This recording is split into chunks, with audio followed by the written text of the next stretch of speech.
이게 작년부터 대통령께서 사실 여기에 대해서 굉장히 강한 의지가 있으셨어요. 예. 한국에서 패러다임을 던져버린 거예요. 근데 기술 생태계도 있고 재정적인 능력도 네네네. 있고 다른 국가들과 협력체계를 구성하기에 굉장히 유리한 위치인 거예요. 이런 수준으로 다뤄질 주제가 아닙니다.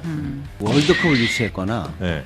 뭐 엑스포를 유치했거나 그 수준이에요, 제가 볼 때. 한국에서 한국을 생각하는 것보다 국제사회에서 한국을 생각하는 게 훨씬 크죠. 훨씬 큽니다.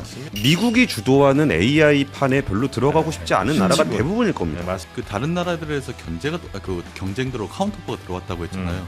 근데 거기서 얘기를 어떻게 누굽니까 지금? 네? 간섭하는 놈들이. 네, 이번 시간은 우리의 경제를 함께 걱정해보는 시간이고요.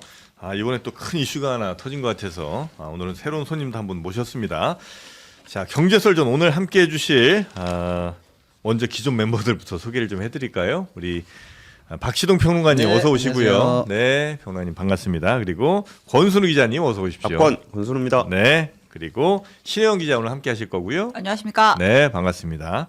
그리고 우리나라 AI를 책임지고 있는 분입니다. 더불어민주당 차지호 의원님 어서 오십시오. 네, 반갑습니다. 차주입니다. 네, 반갑습니다. 네. 아유, 저희가 지지난주인가 한번 뵀었던 것 같은데. 그렇죠. 네. 그렇죠. 그 사이에 또 약간 살이 빠지신 것 같습니다. 네. 요새 고초가 많습니다. 고초가 이거 많습니다. 일한다고. 스트레스 받는 게 많으시고. 네. 네. 자, 근데 지금 저희가 오늘 새로 이렇게 모셨는데 글로벌 AI 허브를 우리나라에 유치하는 모양이에요. 저는 이제 잘 몰랐는데 네. 이 뉴스는 어떻게 우리 신혜영 기자님 조금 소개해 주시겠습니까? 김민석 총리가 이제 미국이랑 순방을 갔다 왔잖아요. 네. 이제 많은 일을 했는데 이제 갔다 와서 이제 후계자 양성 프로젝트 때문에 좀 묻혔잖아요. 어쨌든 논란이 이제 좀 있었죠. 갔다 오고 나서 네. 그 글로벌 AI 허브 유치 대국민 보고회까지 지난주에 열었습니다. 예. 근데 이제 조금 묻혀가지고 저희가 요거 같이 출장도 다녀오시고 주도했던 차지호 의원님 모셔가지고 무슨 내용인지 오늘 좀 들어보는 자리예요. 네, 일단 이게 뭐냐면 글로벌 AI 허브가 그러니까 이제 김 총리가 미국 가가지고 이제 뭐 뉴욕도 가고 뭐 스위스 제네바도 가고 하면서 유엔 관련된 사람들 산하기구에 있는 사람들 쭉 만나고 왔거든요. 그래서 유엔의 산하기구 전문기구 협력기구에 있는 AI 기능을 좀 한 곳에서 모아가지고 네. 일종의 좀 단지처럼 클러스터처럼 만들어가지고 네. 허브화를 해보자. 어디에? 한국에 좀 해보자. 그래요? 네, 이런 얘기를 구상을 소개를 했고 실제로 호응이 좋았나 봐요. 네. 그러니까 뭐 6개 그 산하기구 우리가 보통 알고 있는 뭐 노동기구, 뭐 국제이주기구, 세계식량회 이런 단체들이 있잖아요. 거기서 다 호응을 해서 AI 허브 구축을 위한 협력 의향서까지 서명을 받고 왔다고 합니다. 그래요? 예. 그 차 의원님이 하신 거예요? 그렇죠. 이게 작년부터 대통령께서 사실 여기에 대해서 굉장히 강한 의지가 있으셨어요. 예. 그래서 사전 작업들을 쭉 해왔고 그리고 이런 상황들 안에서 유엔에서 6개 국제기구가 우선적으로 참여하기로 했고 뭐 이름 아시는 WHO나 네. 아니면 뭐 세계식량기구, 유엔 개발계획, 뭐 ITU 전기통신연합 같이 IT 담당하는 기구들이 유엔 산하 기구들이 있는데 네. 거기에서 AI 기능들을 한국에 있는 유엔 공동 캠퍼스 형태로 한국으로 다 옮기는 거를 논의를 했습니다. 한국에 유엔 AI 캠퍼스가 생기는 거예요? 그렇죠. 그래서 이게 뭐랑 비슷하냐면 쉽게 비유하면 하버드나 뭐 옥스퍼드대에 네. AI 과가 있을 거 아니에요. 네. 그 과를 옥스퍼드랑 보스턴에 두는 게 아니고 한국으로 옮기는 거예요. 그래서 이건 사실 굉장히 협의하기도 어렵고 유엔 기구들이 이런 식으로 연대를 하지 않는 상황에서 한국은 좀 조용한데 국제사회에서는 굉장히 센세이션하게 얘기가 됐습니다. 왜 하는 거예요, 그를?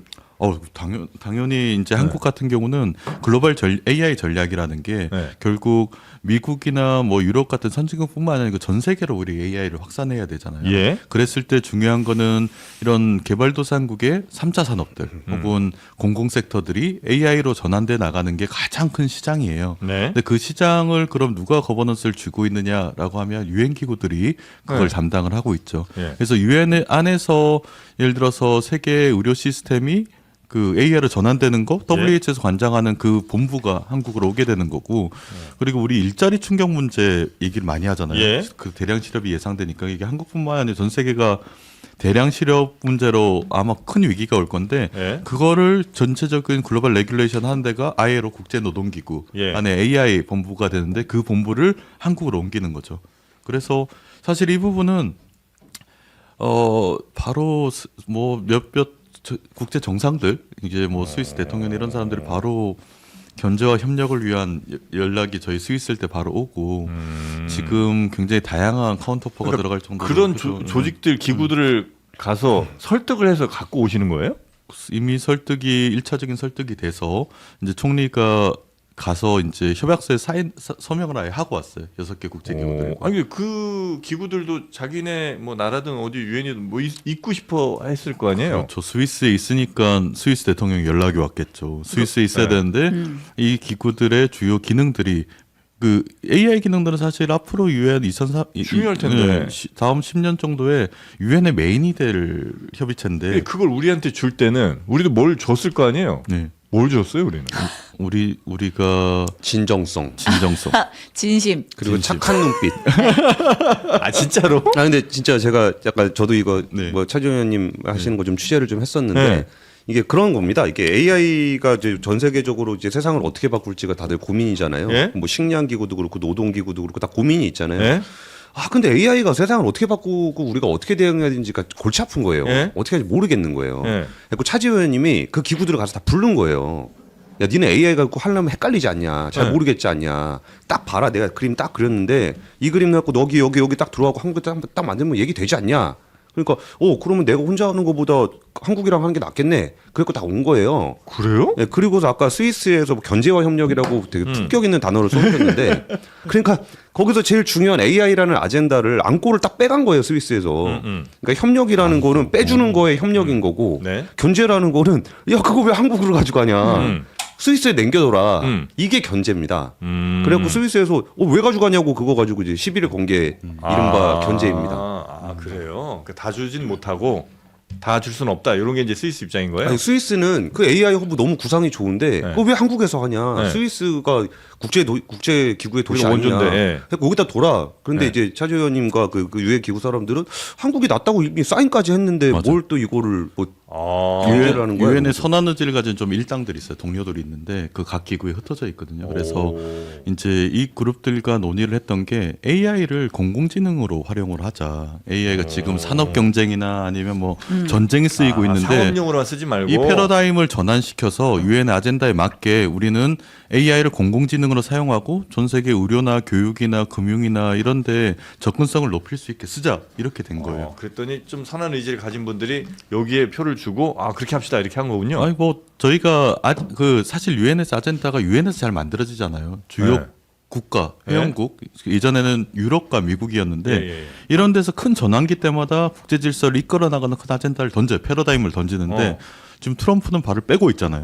거기 뭐 그리고 유럽은 지금 여러 전쟁 상황으로 인해서 녹록지 않은 상황인데 한국에서 패러다임을 던져버린 거예요. 근데 뭐 당연히 뭐 비전만 던지면 안 되고 한국은 기술 생태계도 있고 재정적인 능력도 네네네. 있고 그렇죠. 또 우리가 굉장히 고도로 민주화된 국가니까 다른 국가들과 협력 체계를 구성하기에 굉장히 유리한 위치인 거예요. 그래서 어디로 들어서요? 네? 어디에 들어서요? 한국 한국 어디? 모처.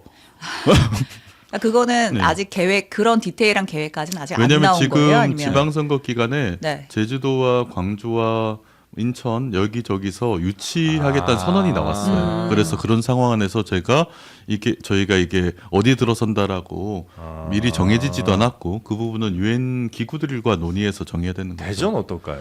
대전. 대표님 경기도 오산은 어떨까요? 경기도 오산은 제가 진짜 오산이죠. 좋아하는 네. 동네죠. 거기 들어서지 않을 거라 생각하고 오산이죠. 뭐 하시는 오산 지역구세요. 네. 예. 아니 근데 제네바가 크기가 그 굉장히 유명한 도시고 국제 질서 중심이잖아요. 근데 오산의 반만 해요. 제네바가? 제네바가 굉장히 작아요. 예. 생각보다 크지 않죠. 요만한데 네. 오산은 이따만하니까 그렇습니다. 가능할 대전 수도 연구단지도 있고 좋은데. 뭐 어쨌든 알겠습니다. 우리 정부에서 예산도 좀 많이 투입해주고 그렇게 할 테니까 들어와라 이렇게 좀.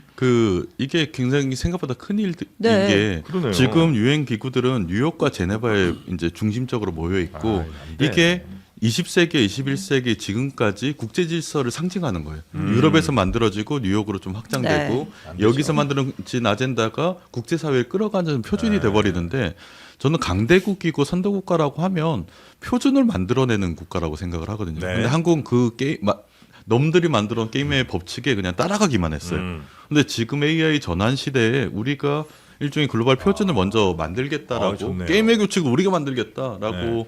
작업을 한 건데 이게 제네바나 뉴욕이나 이런 데서는 굉장히 놀랐던 게 일단은 6개 기구들이 이렇게 뭉쳐서 뭔가를 연대하는 거가 극히 드물어요. 유엔 역사상 극히 아니, 드물고. 확정해 아니면 그렇게 할 수도 있지 뭐 요정 네모의 아니요, 같은 아니요. 거예요. 지금 저기 그 기구 내부적으로는 합의가 돼서 그쪽 사무총장이랑 총리과 네. 있는 자리에서 다 협약식을 한 거고요.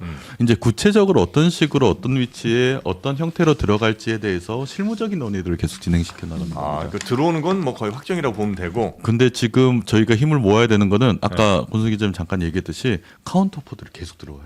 그 사이에 한 5군데에서 지금 한 1, 2주도 안 지났잖아요. 근데 그 사이에 5군데에서 경쟁 도시들이. 더 큰 자금들을 얘기를 하면서 뭐 이쪽으로 와라 이렇게 하고 있죠. 근데 거기서 우리가 살아남고 이걸 주도권을 갖는 거는 한국이 지금과는 다른 위치니까 전 세계에서 그럼요. 예, 국제 질서를 끌고 가고 우리가 뭔가 주도하려면 이런 유엔과 같은 다자 기구들의 핵심들이 한국에 있어야 됩니다. 그렇죠. 근데 그 그렇죠. 기능이 없으면 사실 변방이죠. 글로벌 변방이라서 한국의 위치가 그런 위치가 아니기 때문에 딴 데로 많이 유치하면 반도체 못 주겠다고. 반대로 어떻게 네, 그렇게 이제 하면 되죠. 뭐. 지금 두바이가 지금 배틀 붙어가지고 두바이는 안 네. 되지. 석유를 못 주겠다고 뭐 어떻게 석유를 못 주겠다 그러면. 아니 AI인데 뭐 석유 뭔 상관이에요 반도체.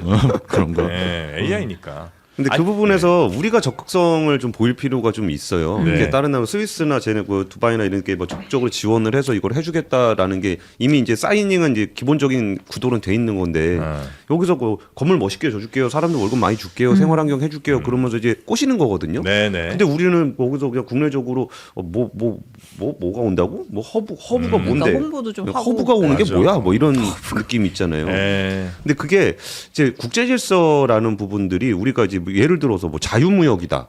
이것도 우리한테 되게 그 자연스럽게 공기처럼 느껴지잖아요. 근데 자유무역이란 트렌드를 만들어 갔던 것도 그러니까 미국과 유럽이라는 트렌드를 한 40년 이상 끌고 왔던 것도 그들이거든요. 네. 그럼 그런 흐름들이 그냥 자연스럽게 만들어지는 게 아니라 누군가의 이해관계와 누군가의 필요에 따라서 만들어지는 거거든요. 근데 우리는 항상 후발주자였기 때문에 국제 질서가 만들어져 있으면 그냥 거기에 이렇게 따라가는 식으로만 해와서 아니지 이제. 이렇게 큰 국제 질서를 만든다라는 개념이 잘 없어요. 체감이 잘 안 네네네. 돼요. 근데 차 의원님이 뭐 이전에 국회의원 하시기 전에도 국제기구 쪽에서 일을 많이 하셨거든요. 네. 그러니까 맨날 그런 사람 만나가지고 맨날 세계 돌아가는 얘기만 하시니까 하시니까 이런 게 있어요. 그 예전에는 아까 말씀하신 20세기 뭐 이럴 때만 하더라도 큰 세계 축이 미국과 소련이었잖아요. 그러니까 그 사이에 있는 뭐 스위스라든지 뭐 이런 데가 어쩌면 중립적인 기구로서 유엔 기구로서 더 좋았을 수 있죠. 근데 이제 세계 중심이 바뀌고 있지 않습니까? 네, 미국과 맞습니다. 중국입니다. 네. 그럼 그 가운데 누구냐?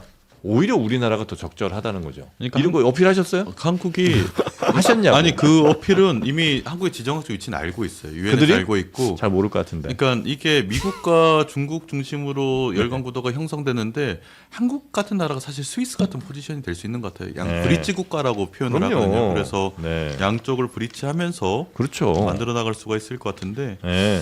근데 이게 평소에 뭐 지난 세기나 21세기 초반이었으면 힘들었을 거예요. 왜냐하면 국제 질서가 좀 안정기고 큰 변화가 없는 상태에서 헤게모니를 거기서 쥐고 있는데 네. 우리가 그걸 어떻게 가져와요? 근데 지금은 AI로 인해서 뭐 네. 국제 질서도 바뀌고 그 안보 문제 바뀌고 의료 시스템, 교육 시스템, 금융 시스템, 노동 최고죠. 시스템 이게 다 바뀌는데 예. 거기에 대해서 어느 국가든지 글로벌 네. 패러다임을 설계해야 되는 국가가 있는 것 같아요. 맞습니다. 그게 네, 제가 볼 때는 이게 지금 이런 수준으로 다뤄질 주제가 아닙니다.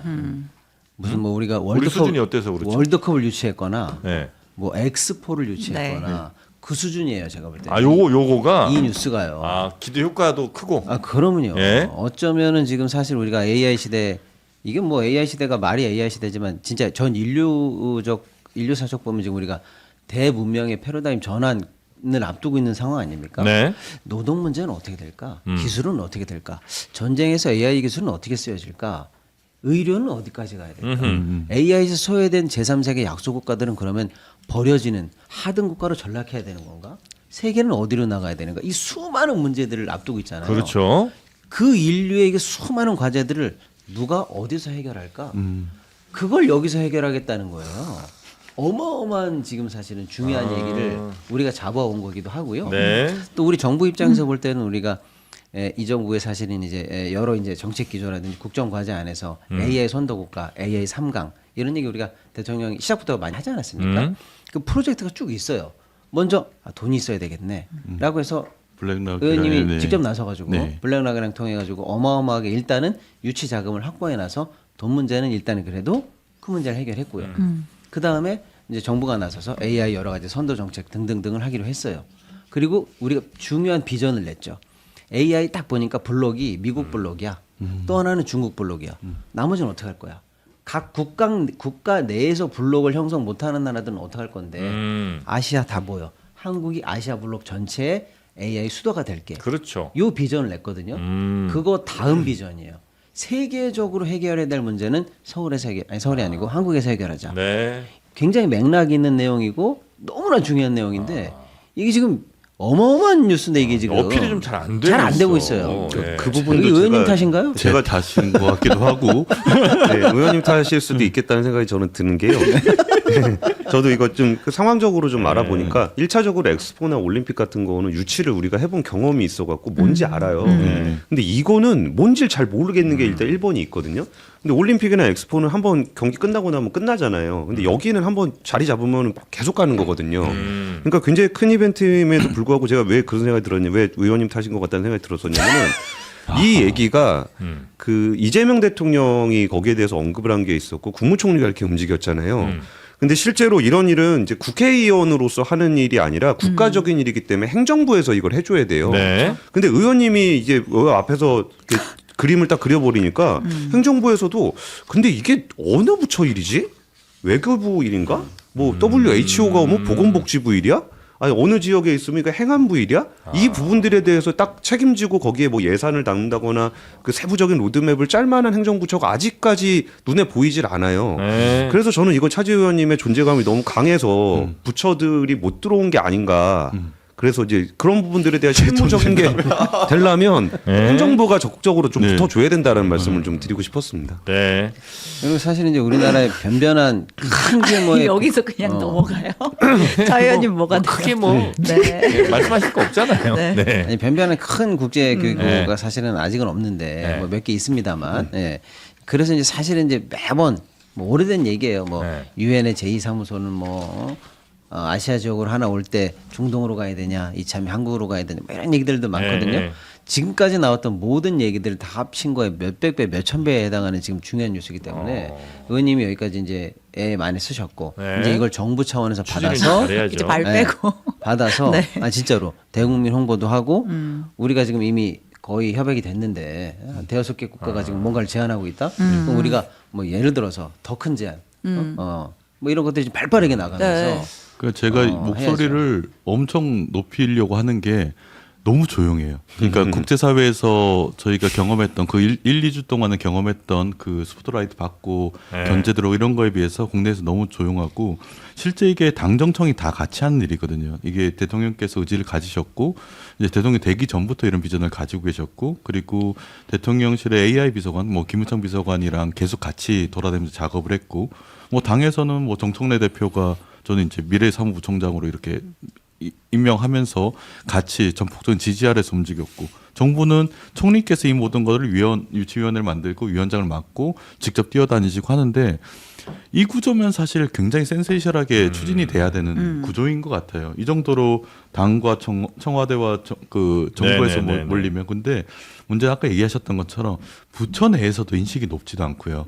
국민들이 이 유엔이 들어오는 게 뭔가 이런 얘기를 어디서 들어본 것 같은데 생각해보면 허경영이 얘기했어. 그러니까 이게 뭔가 이게 유엔본부 와닿지가 않는 느낌들도 있고 그리고 가장 이거 역사적으로 가장 큰 이유는 한국은 제국주의를 경험하지 않고 선진국에 대한 유일한 나라예요. 그러니까 유럽이나 뭐 이런 나라에서 이런 걸 유치됐다고 하면 르몽도 이런 데서 엄청 큰 네. 이슈가 됐을 거예요. 왜냐하면 이게 의미가 뭔지를 아니까. 네. 근데 우리는 한 번도 다른 나라를 우리나라 거버넌스 안으로 넣어본 적도 없고 우리가 다자기 유엔과 같은 기구들이 한국이 가진 거버넌스 체계에 편입돼 본 적도 없고. 네. 근데 유럽이나 미국 것들은 사실 유엔 기구들이 본인들의 의제를 실현하기 위한 중요한 통로였잖아요. 그리고 이게 경제적으로 어떤 이득이 들어오는 것들도 알고 있는데 한국은 너무 착한 나라였던 거죠. 다른 나라를 우리의 컨트롤 안으로 넣으려는 의지도 네. 없었고 그런 그 부분은 상황에서 좀 더 설명 좀 해주십시오. 우리가 갖는 진짜 경제적 이익 같은 거 이게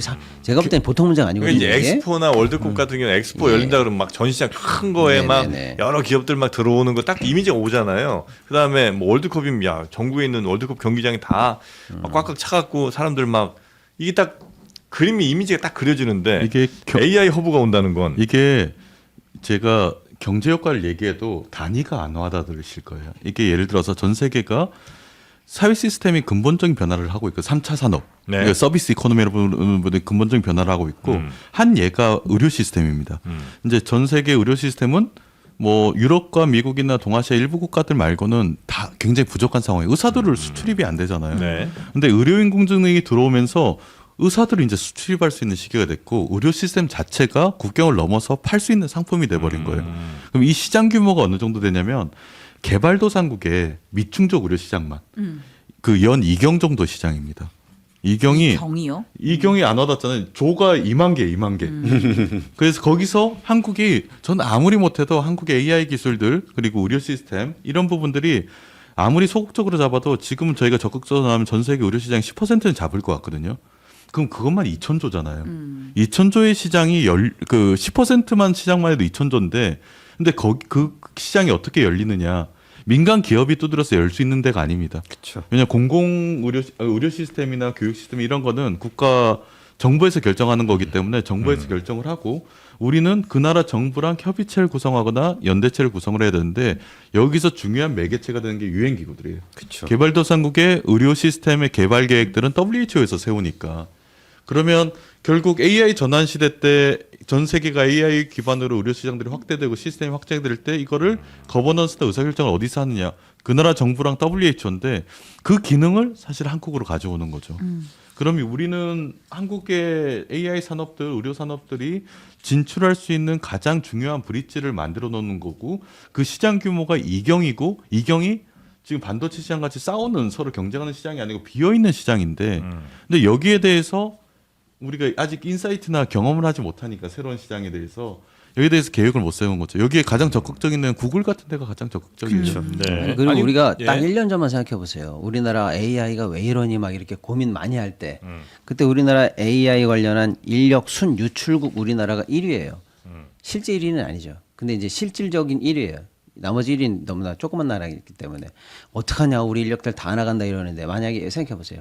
여기 어마어마한 이제 국제 AI 캠퍼스가 여기 들어오는 거잖아요. 여기서 세계 질서를 다 정합니다. 방금 의원님 말씀하신 것처럼 글로벌리한 AI 관련한 뭐 의료 관련한 시스템 이런 게 여기서 다 정해져요. 그럼 우리나라의 전 세계에 있는 쉽게 말하면 AI 전문가들 미래를 꿈꾸는 인력들이 여기 들어오는 거고요. 아, 근데 우리 인력들은 여기서 이게 다 소화가 되는 제가 거예요. 또 의심하는 사람이라 하나 또 네. ILO라고 국제 뭐 노동기구 네, 네, 있잖아요. 전 세계 노동자가 몇 명이에요? 뭐 한 30억 명, 뭐 50억 명이라고 치고 그 사람들의 모든 것들을 다 우리가 표준을 만든다. 그래서 ILO 있는 그 나라나 그 도시에 어마어마한 부가 생기나요? 그렇진 않잖아요. 그러니까 이 AI 저 허브라는 데가 글로벌 AI의 뭐 표준 정도를 정하는 건 이해했습니다. 여기서 이제 어떤 도덕적인 문제든 윤리적 문제 같은 것들 아마 더 정하게 되겠죠. 뭐 잘은 모르겠습니다만. 근데 그것과 여기서 부가 창출되는 건 좀 다른 거잖아요. 그러니까 여기에 어마어마한 데이터 센터가 막 글로벌하게 제일 큰 게 들어온다 이런 건 아닌 것 같은데. 그러니까 이게 조금 근본적인 시스템을 봐야 돼요. 네. 이제 현재 국제 질서가 형성된 건 산업혁명 이후에 네. 그리고 특히 1, 2차 세계대전 이후에 전후에 생긴 국제 질서예요. 그리고 여기서 아까 권순우 기자님께 얘기했듯이 자유무역 질서들이나 아니면 뭐 지금의 노동 시스템이나 이런 부분들이 대부분 유럽식 모델입니다. 유럽과 네. 미국식 모델들이 전 세계로 확산된 건데 그거에 대한 조율 기능이 실질적으로 유엔이 담당하고 있어요. 한국가가 예. 담당할 수가 없으니까. 예. 그러니까 우리가 유럽이나 미국이 전 세계를 석권할 수 있었던 중요한 매개체 중에 하나는 그들이 만든 질서가 전 세계로 확산되는 부분이고 그들이 만든 그 게임의 규칙들대로 전 세계가 돌아가게 만들었기 때문에 그런데 지금 AI라는 부분들이 전 세계 질서들이나 시스템을 한번 전환시키고 있어요. 그럼 여기에 대해서 또다시 유럽이나 미국이나 지금 중국이 여기서 만드는 새로운 국제 질서를 잡아내려고 엄청 노력을 하고 있습니다. 네. 근데 미국은 대통령이 발을 빼버렸어. 그리고 유럽은 지금 여러 가지 상황상 새로운 아젠다나 질서를 형성할 수 있는 역량들이 부족해요. 그래서 리더십의 공백기 같은 시기인 거예요. 근데 그거를 한국에서 우리가 이런 국제기구들과 만들 수 있고 그리고 세계 국제 질서의 표준 설계하는 게 이쪽이 된다는 거는 한국이 만드는 한국이 다른 회원국들과 논의하는 질서들이 이제 AI 전환 이후에 하나의 표준이나 질서가 된다는 얘기죠. 그러면 요것도 한 번만 더 제가 그러면 의심 한번 해보겠습니다. 네네. 예를 들어 IAEA라고 국제 원자력 기구나 뭐 이런 데 있잖아요. 네. 그런 데서 세계 뭐 핵발전소나 아니면 뭐 핵무기 같은 거 관리한다 치죠.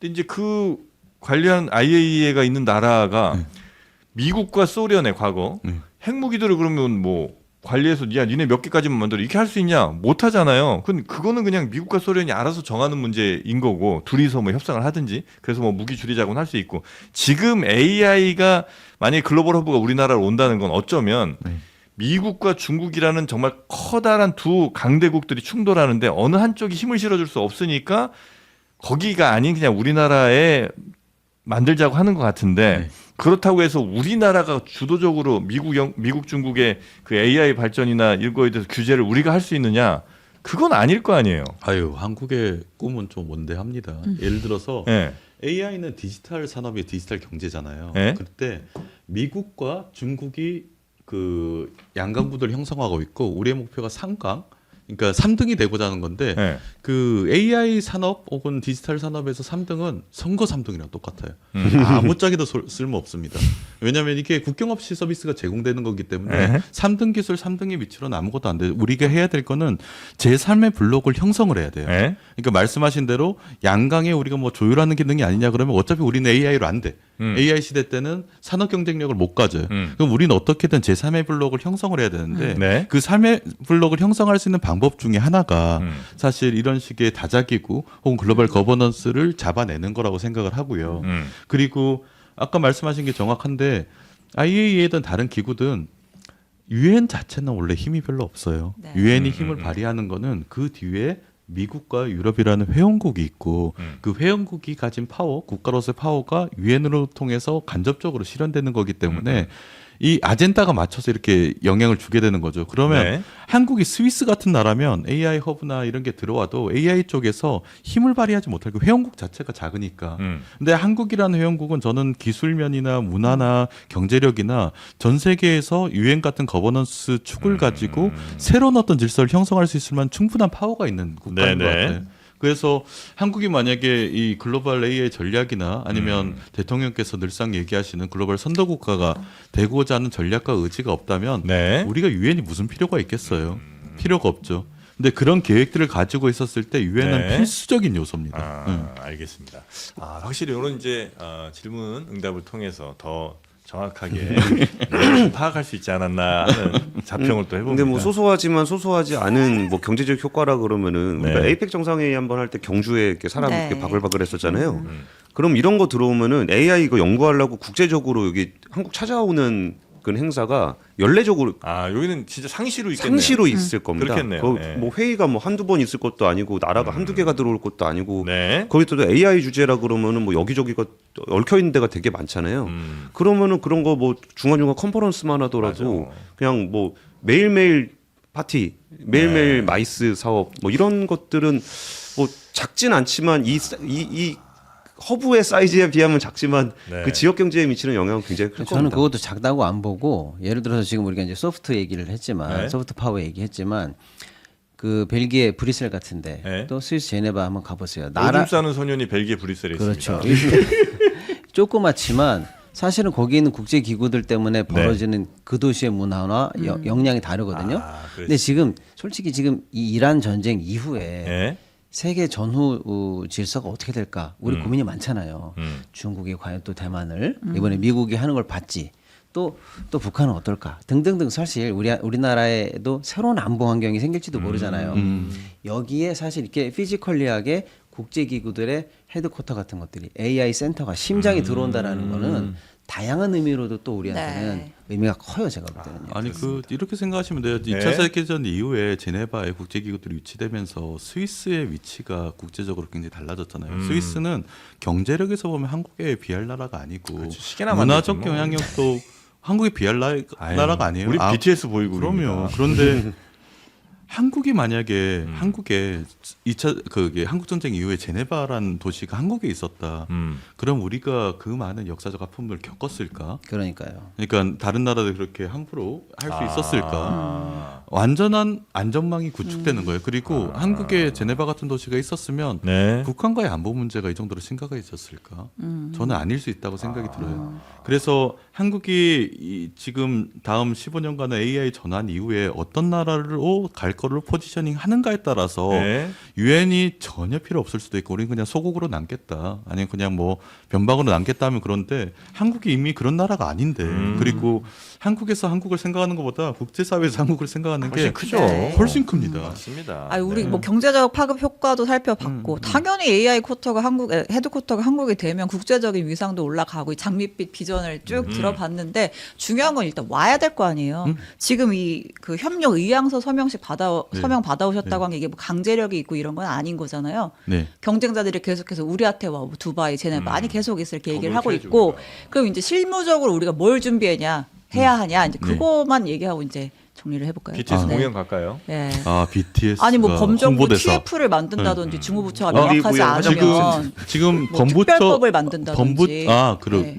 아까 당정청이 함께 움직이고 있다고 예. 얘기를 드렸잖아요. 그래서 처음에 이 부분은 청와대 안에서 TF가 구성돼서 좀 준비가 됐었고 지금은 총리를 위원장으로 해서 범부처 이니셔티브 구성돼 있어요. 네. 그 글로벌 AI 협 유치 위원회가 본부처가 돼 있고 제가 간사로 들어가 있고요. 네. 그리고 이제 당에서는 이 우리 정청래 당 대표가 또 여기에 또 굉장한 또 우지가 있으세요. 그래서 이제 제가 이제 사무부총장인데 미래전략사무부총장이라고 네. 네이밍을 해가지고 계속 이 문제를 지원받으면서 했는데 여기에 1차적으로 필요한 거는 이 허브에 대한 유치 지원단이 이제 당내에서 형성이 될 거고 그리고 하반기에는 이제 특위 같은 형태로 저희가 만들어 나가려고 합니다. 왜냐하면 이게 지속 가능하게 이걸 만들기 위해서는 특별법 같은 게 필요해요. 그래서 그런 방식으로 만들어지고 이제 정부 안에서는 여러 부처들이 동시에 이 문제를 담당해요. 예를 들어서 ILO를 외교부에서 담당하는 게 아니잖아요. 그거는 국제노동기구는 당연히 고용노동부에 그렇죠. 만들어진 아젠다가 글로벌하게 같이 영향을 주게 되는 거고 WHO는 보건복지부가 하게 되는 거고요. 그리고 네. 한 가지 중요한 스텝은 이건 UN AI 뭐 공동 캠퍼스나 일부분은 공공 거버넌스에 관한 겁니다. 네. 이게 결국 한국의 AI 생태계 안으로 들어와야 돼요. 그랬을 때 저희가 생각하는 거는 이제 시스터 캠퍼스를 생각을 하고 있어요. UN 캠퍼스가 한쪽에 있고 시스터 캠퍼스는 민간 기업과 학계가 들어와서 일종의 인텔리전스 캠퍼스를 네. 구축을 네. 하고 그랬을 때는 한국에 있는 주요 기업뿐만이 아니고 사실 구글이나 여러 가지 글로벌 기업들이 한국에 헤드쿼터의 기능 일부가 들어오는 이유가 별로 없었었는데 UN 캠퍼스가 들어오면 이게 그쪽에서 정확하게 인지를 해요. 이게 전 세계를 진출할 수 있는 중요한 브릿지다. 그럼 그 다리 입구에다가 본인들도 뭔가를 만들어내야 될 거 아니에요. 그게 역할이 이제 시스터 캠퍼스 안에 들어가서 이제 뭐 여러 가지 유치 효과들이 꽤 생길 것 같다는 생각이 듭니다. 근데 저는 이게 예. 뭐 의원님이 뭐 개인적으로 네트워크가 좋으시니까 뭐 그런 것도 있겠지만 예. 그들이 왜 의원님이 제시하셨던 그 로드맵에 동의를 했을까라는 생각을 해보면 뭐 친하다고 해준 건 아닐 거 아니에요. 그럼요. 다 생각해보면은 설득력이 있는 거지. 일단 미국이 주도하는 AI 판에 별로 들어가고 싶지 않은 나라가 대부분일 겁니다. 네, 맞습니다. 그 독점 플랫폼이 되고 싶지 종속되고 싶지 않은 거. 네, 고점을 잘 파고 그렇다고 들었지. 예. 공산당이 만드는 AI 플랫폼에 들어가고 싫어. 싶은 사람도 없을 겁니다. 더 싫어요. 그럼 두 개를 빼고 나면은 누구한테 모일 수 있을까? 그러면 일단 눈빛이 착하고 기술력이 좋은 눈빛이 참. 나를 해치지 않을 것 같고 나랑 같이 합의해서 기준을 만들어갈 것 같은 네. 그런 나라가 한국이기 때문에 우리나라의 위상이 어떤 포지션을 가지고 있는지에 대해서도 한번 돌아볼 필요가 있는 것 같아요. 네. 그 말씀이 정확한 게 마지막으로 이 말씀만 드리면 네. 그 다른 나라들에서 그 경쟁도로 카운터퍼가 들어왔다고 했잖아요. 근데 거기서 얘기를 어떻게 누굽니까 지금? 네? 간섭하는 놈들이 네. 이름 대세요. 이름 대. 중동의 뭐 중동. 네. 아시아의 뭐 큰 나라 한 곳이랑 예. 큰 나라 네. 두 곳이네. 네, 그 놈들일 줄 알았어. 근데 네. 네. 제일 싫어하는 나라. 유럽의 네. 뭐 또 모 국가랑 뭐 지금 한 5개의 카운터포 들어왔는데 네. 그럼에도 국제기구가 한국이 좋다는 이유는 왜냐면 그쪽에서 더 큰 자금을 제시했을 수도 있잖아요. 네. 돈 많은 나라들이니까. 네. 근데 우리는 한국의 비전이 좋다라고. 비전이 얘기해요. 좋죠. 근데 저희 한국의 비전은 요약하면 이렇습니다. AI는 공공지능이라고 생각을 합니다. 그래서 결국에 그 유엔이 가진 아젠다에 맞게 네. 전 세계의 사람들이 그 새로운 국제 질서가 되고 새로운 사회가 됐을 때 음. AI 결정 공공지능으로서 전 인류의 기본적인 삶을 만들어줄 수 있고 그 위에서 새로운 경제 창출 효과가 나타나는 것들에 대해서 네. 생각을 하고 있고 그게 뭐 하나의 주요한 그 포인트라고 생각이 네, 들어요. 알겠습니다. 자, 지금 저희가 이렇게 글로벌 뭐 유엔 산하로 들어오는 AI 허브. AI 허브가 우리나라 이제 들어온다. 희망적인 얘기를 했고요. 반드시 이제 들어와야 되는 거고요.